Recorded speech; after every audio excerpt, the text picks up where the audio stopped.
ఖమ్మం పట్టణానికి సమీపంలో ఉన్న వెలుగుమట్లలో జరిగినటువంటి విధ్వంసం, ఆ భూదాన భూములనే చెప్పబడుతున్న భూముల్లో జరిగిన విధ్వంసం ఖమ్మం జిల్లాలో ఉన్న కమ్మకుల ఆధిపత్య క్రూర దాడిగా మేము అభివర్ణిస్తున్నాం లేదా ఆరోపిస్తున్నాం. ఈ ఆరోపణ కాదు అని నిరూపించుకోవాల్సిందో లేదా తప్పని నిరూపించుకోవాల్సిందో ఒప్పని నిరూపించుకోవాల్సిందో వాళ్ళకే వదిలేస్తున్నాం. ఎందుకు ఈ మాట అంటున్నాం అంటే, ఇక్కడ బీసీ ఎస్సీ ఎస్టీలు బతకడం ఇష్టం లేదు. కమ్మారెడ్ల ముందు కమ్మ ఆధిపత్యం చాలా దశాబ్దాలుగా సాగుతూ ఉంది. దానితో పాటు రెడ్ల ఆధిపత్యం సాగుతూ ఉంది. ఒకప్పుడు ఖమ్మం జిల్లాలో కరణాలు, పాత రెడ్లు భూములు దానం చేసిన సంఘటనలు ఉన్నాయి.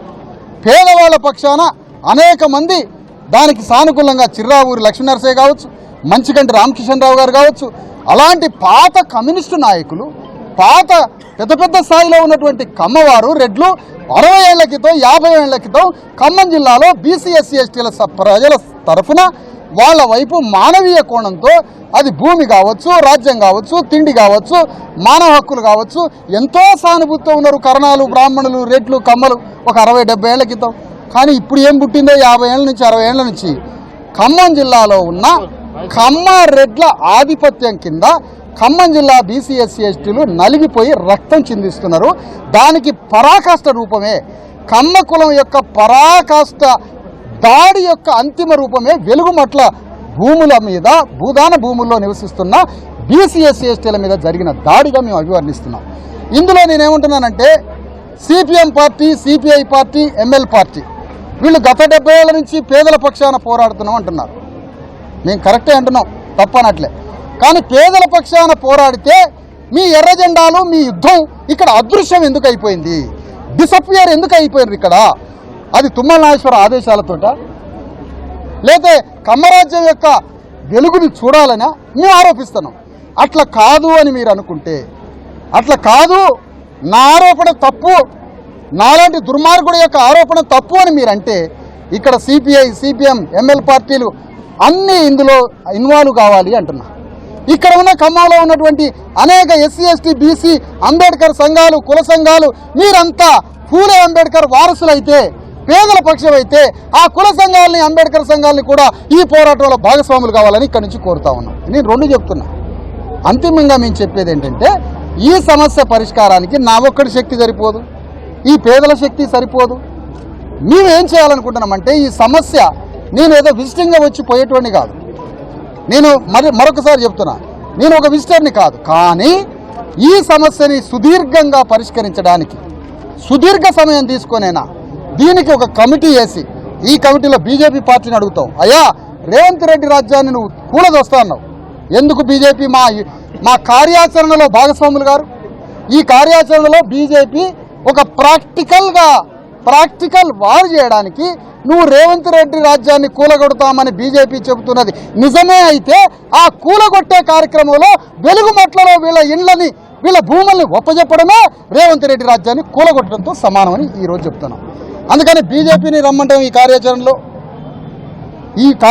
బీజేపీని అడుగుతాం. బీఆర్ఎస్ పార్టీ కేటీఆర్ దగ్గర పోయి రేపు అడుగుతాం.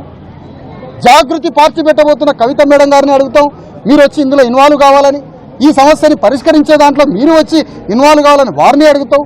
రాష్ట్రంలో ఉన్న 5-6 పార్టీలందరినీ, ఎంఐఎం పార్టీతో సహా అన్ని పార్టీల్ని అడుగుతాం ఈ కార్యాచరణలో ఉండమని. ఈ కార్యాచరణ ఎప్పటి వరకు? ఈ కార్యాచరణ పరిష్కారం అయ్యేంత వరకు రోజొక్క పోరాటాన్ని మొదలుపెట్టాలి. రోజొక్క పోరాట రూపాన్ని ఎంచుకుంటాం. అంతిమ పోరాటం వెలుగుమట్ల ఖమ్మం పట్టణం నుంచి రేవంత్ రెడ్డి ఇంటి దాకా యుద్ధం చేస్తామని ప్రకటిస్తున్నాం. ఇక్కడి నుంచి ఇలాంటి అనేక రూపాల పోరాటంలోకి అన్ని రాజకీయ పార్టీలని ఈ కార్యాచరణలోకి తీసుకోవడానికి, ఈ భూ నిర్వాసితులకి భూమిని ఒప్పజెప్పి కూలిపోయిన ఇండ్లని చక్కటి రూపంతో ప్రభుత్వమే కట్టి నష్టపరిహారం చెల్లించి వాళ్ళని గౌరవంగా మేళ్ల తాళాలతో ఆ ఇండ్లలోకి పంపించి క్షమాపణ ప్రభుత్వం చెప్పేంత వరకు మా యుద్ధం కొనసాగుతుంది. దానికి సంబంధించిన కార్యాచరణని ఇప్పుడే రాయబోతున్నాం. ఈ కార్యాచరణలో అన్ని పార్టీలని ఇన్వాల్వ్ చేసి అందరినీ పోరాటంలోకి రమ్మని కోరుతున్నామని మీ అందరికీ తెలియజేస్తున్నాం. ఇప్పుడు ఆరోపణ చేస్తున్నాం కమ్యూనిస్టుల మీద, మీరు ఎందుకు లేరు అని. అంటే మాకేదో తప్పు ఆలోచన వస్తుంది మీ మీద. అది కాదు అని మీరు నిరూపించండి. లేదు మాకు తుమ్మల నాగేశ్వరరావు కమ్మరాజ్యం మాకు అలాంటి లేదు, శ్రీనివాసరెడ్డి అలాంటి ఆదేశాలు లేవు, మేమంతా పేదల పక్షమేనంటే మీరు మా ఎమ్మటరండి. ఇక మరొక మూగ హంతకుడు, మౌన హంతకుడు, నరమేధం జరిగి బీసీ ఎస్సీ ఎస్టీల రక్తం ఏరులై పారి చనిపోతున్న నోరు తెరవని మూగ హంతకుడు, మాదిగల ఓట్లని 50,000 ఓట్లని అట్లా మింగి పారేసి మధ్యలో బీసీ ఎస్సీ ఎస్టీలని సమాధి చేసి ఏ హక్కులు లేకుండా తన కళ్యాణం కోసం తిరుగుతూ లోక కళ్యాణాన్ని హత్య చేస్తున్న మూగ హంతకుడే మల్లు భట్టి విక్రమార్క. అతను మా వర్గాల పక్షాన ఎందుకు రావడం లేదు? ఏమిటి నీ మూగ, అదేంటి ఏమంటారు దాన్ని, నోము, మూగ నోము ఏంటయ్యా నీ మూగ నోము? ఎక్కడ నోరు తెరిచి మాట్లాడితే ఎక్కడ వివాదంలో ఇరుక్కుంటాం. సైలెంట్గా ఉప ముఖ్యమంత్రి పదవితో ఇంకో దశాబ్దం జీవిస్తే, అందుకని ఆ మూగ హంతకుడిని అంటారు. ఎస్, తుమ్మల నాగేశ్వరరావు తన కమ్మరాజ్యం కోసం పాపం ఆయన పోరాడుతుండే, ఆయన ధర్మం అది. ఎస్, శ్రీనివాసరెడ్డి తన రెడ్డి రాజ్యం కోసం పోరాడుతుండే, పాపం ఆయన ధర్మం. మల్లు భట్టి విక్రమార్క ధర్మం ఏంటయ్యా? మరి ఆయన ధర్మం ఏంటి? ఈయన ధర్మం కూడా వాళ్ళ ధర్మమేనా? ఈయన స్వధర్మం ఏంటి? భట్టి విక్రమార్క స్వధర్మం ఏంటి? ఎందుకు డిసప్పేర్ అయిపోతాడు ఇక్కడి నుంచి? భట్టి విక్రమార్కని పట్టుకుంటాం. పాప 2 రోజులు పెళ్లి అడవుల్లో ఉన్నాడేమో పట్టుకుంటాం. వాళ్ళ అన్నని పట్టుకున్నాం మొన్న వచ్చిండు శిబిరానికి, తన వంతు ఏదో చెప్పిపోయిండు, తాన్ని కూడా తీసుకొస్తాం. తమ్ముడిని పట్టుకుంటాం, రేపు పట్టుకుంటాం. తమ్ముడే నిలబడు, గుండెల్లో నిలబడు. బీసీ ఎస్సీ ఎస్టీల తరఫున మల్లు భట్టి విక్రమార్క నిలబడి మా తరఫున యుద్ధం చేస్తే నా కొడుకు నీకు టికెట్ చెప్పని మేము గెలిపించుకుంటారా? మా తరఫునరా? కానీ మా తరఫున ఎందుకు రావడాలే? నీకు కాంగ్రెస్ పార్టీలో ఏ శత్రువు ఎటు నుంచి పొడుస్తాడని భయమా? నువ్వు మా బీసీ ఎస్సీ ఎస్టీల తరఫున నిలబడాయా?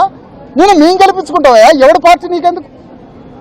అందుకని ఈ సందర్భంగా చాలా వివేకంతో, మానవీయ కోణంతో, ఈ ప్రజల తరఫున విజ్ఞతతో బీసీ ఎస్సీ ఎస్టీలకు సంబంధించిన అణగారిన శ్రామిక వర్గం తరఫున మీరు రండి అని కమ్యూనిస్టులని, అన్ని కమ్యూనిస్టు పార్టీలని, బీజేపీని, బీఆర్ఎస్ని, కాంగ్రెస్ పార్టీలో ఉన్నటువంటి మానవతావాదుల్ని, బీసీ ఎస్సీ ఎస్టీ సంఘాలని, అంబేద్కర్ సంఘాలని అందరూ రండి.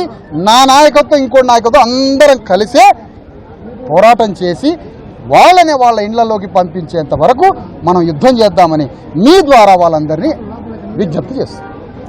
ఆత్మగౌరవ గృహం అది, ఆత్మగౌరవ గృహం వాళ్ళు కట్టుకున్నది. ఆత్మగౌరవాన్ని ఇల్లు కూలగొట్టి ఏదో సామెత చెప్పినట్టే ఉంది. వాళ్ళ ఊర్లో నీకు ఇందిరమ్మ ఇల్లు ఇస్తా, వాళ్ళ ఈ ఊర్లో ఇందిరమ్మ ఇచ్చేది, వానికి ఇందిరమ్మ ఇల్లు ఇస్తాం మేమే. తలా 150 ఇచ్చి వాళ్ళకి ఇందిరమ్మ ఇల్లు ఇస్తాం. తుమ్మల నాగేశ్వరరావుకి ఇంకోటికి మేమే కట్టిస్తాం. ఇందిరమ్మ అట, ఇందిరమ్మ మళ్ళీ అమ్మ బానిసత్వం ఇక్కడ. ఇందిరమ్మ ఇల్లు ఆనించి తెచ్చి ఇచ్చింది. మేమందరం తాగి ట్యాక్సులు కడితే, మేమందరం ఉప్పు కూరగాయలు కొంటే ఆ ట్యాక్స్ డబ్బులతోటి మాకు ఇచ్చిన డబ్బులు ఇందిరమ్మ ఇల్లా? అమ్మ అట, అమ్మ ఇందిరా అంటే అయిపోయా. అమ్మ ఏంటి? ఎక్కడ కట్టిస్తామని కూడా చెప్పలేదు కదండి. అసలు ఎక్కడ కట్టించినా అవుతండి, మాట కూడా చెప్పట్లే. ఎక్కడ అదే ఒక బోగస్ మాట. ఆ మాటతో ఈ జనం అంతా పిచ్చోళ్ళే ఉరకాల, మనం నిలిపెట్టాలి నాయకులు. అవసరమైతే నాయకుల మీద కుసిగొలపాల. ఇవన్నీ జరుగుతాయి. అందుకని ఎవరు వాళ్ళు పేడ ఆర్టిస్టులు, వాళ్ళు ఐటమ్ సాంగ్లు, వాళ్ళ ఐటమ్ సాంగ్లు అంటారు. ఓకే, వాళ్ళ ఐటమ్ సాంగ్లు, మా పేడ ఆర్టిస్టులు కాదు. మేము ఉద్యమకారులం మేము ప్రజల తరఫున పోరాడే ఉద్యమకారులు. చూడండి కార్యాచరణ. దీంట్లో భాగస్వాములు, జర్నలిస్టులు అంతా భాగస్వాములు కావాలని, జర్నలిస్టులు అనేక పోరాటాల్లో పాల్గొని అనేక విప్లవాలకు పునాది రాయేసిన జర్నలిస్టులు ఉన్నారు. ఖమ్మం జిల్లా జర్నలిస్టులు కూడా ఎంతో మంచి సహృదయులు కాబట్టి దీంట్లో పాల్గొనాలని కోరుతున్నా. ఈ పోరాటం ఒక కార్యాచరణ రూపొందించి పోరాడతామని మీ అందరికీ తెలియజేస్తూ, మరి ఈ రోజు సాయంత్రానికి కానీ రేపు కానీ మా కార్యాచరణ మీకు తెలుసుకుని తెలియజేస్తాం.